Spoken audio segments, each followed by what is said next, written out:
Olá, vamos direto ao ponto com nossa análise de hoje, né? A gente mergulhou numa biografia bem detalhada do Billy Graham, figura central, assim, no cenário evangélico do século XX. O objetivo aqui é entender essa jornada.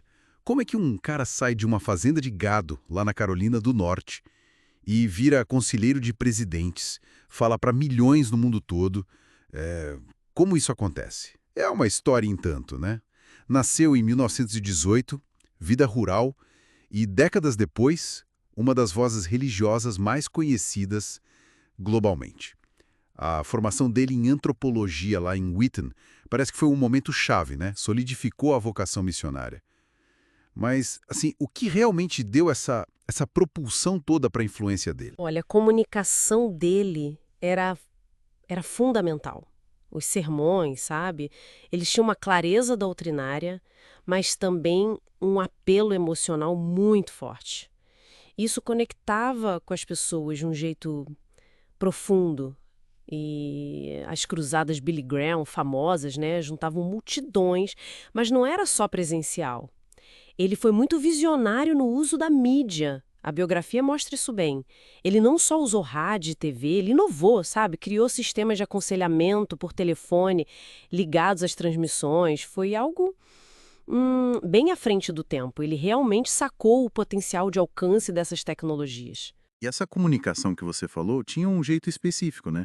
A fonte que a gente leu destaca que ele focava na mensagem central do evangelho: salvação, arrependimento, e tentava deliberadamente não entrar em polêmica teológica secundária que pudesse dividir, sabe?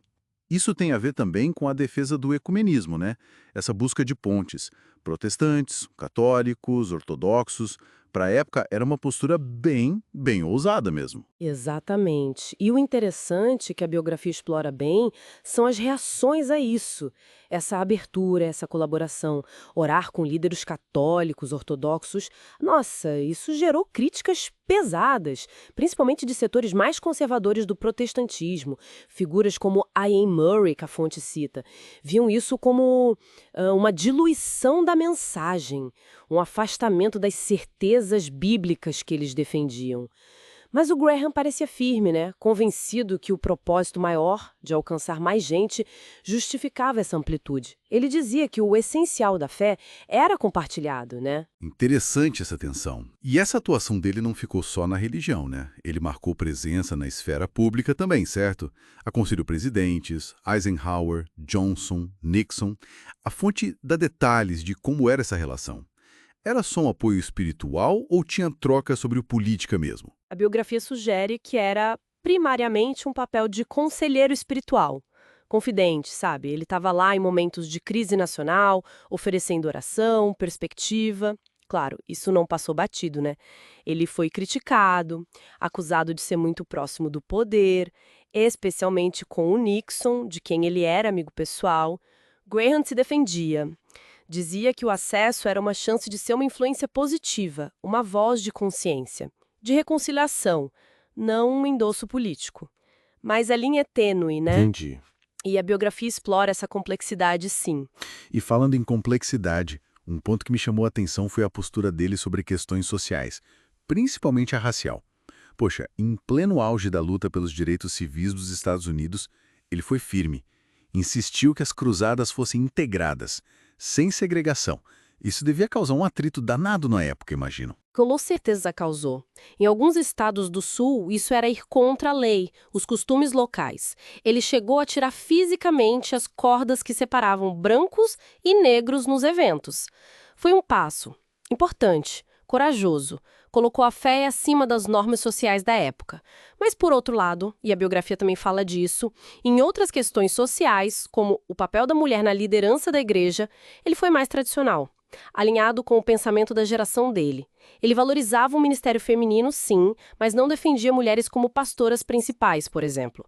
Refletia visões mais comuns no evangelicalismo daquele período. É, um retrato como o Isis, então. Além das cruzadas, do aconselhamento, ele deixou também um legado escrito grande, né? Vários livros. Best-sellers. O que tinha de diferente na escrita dele? O estilo era muito acessível. Ele conseguia, sabe, traduzir teologia para a linguagem do dia a dia, misturava inspiração, histórias pessoais, conselhos práticos para a vida cristã. Mesmo depois de sair da linha de frente das cruzadas, lá pelos anos 2000, os livros continuaram com um alcance enorme, mantiveram a influência dele ativa. Era quase uma extensão do ministério de comunicação dele. Faz sentido. Olhando para trás, depois da morte dele em 2018, qual você diria que é o saldo principal desse legado todo? Olha, ele inegavelmente moldou o evangelicalismo moderno, principalmente nos Estados Unidos, mas o impacto foi global.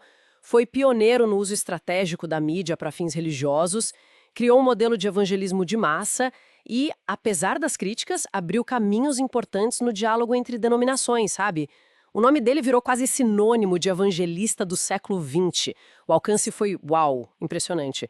Transcendeu barreiras culturais de um jeito único. Então, recapitulando rapidinho, Billy Graham foi um comunicador, assim, excepcional da fé cristã. Combinou convicção profunda com uma habilidade incrível de se conectar com milhões. E teve essa disposição para navegar por águas complexas teológicas e sociais.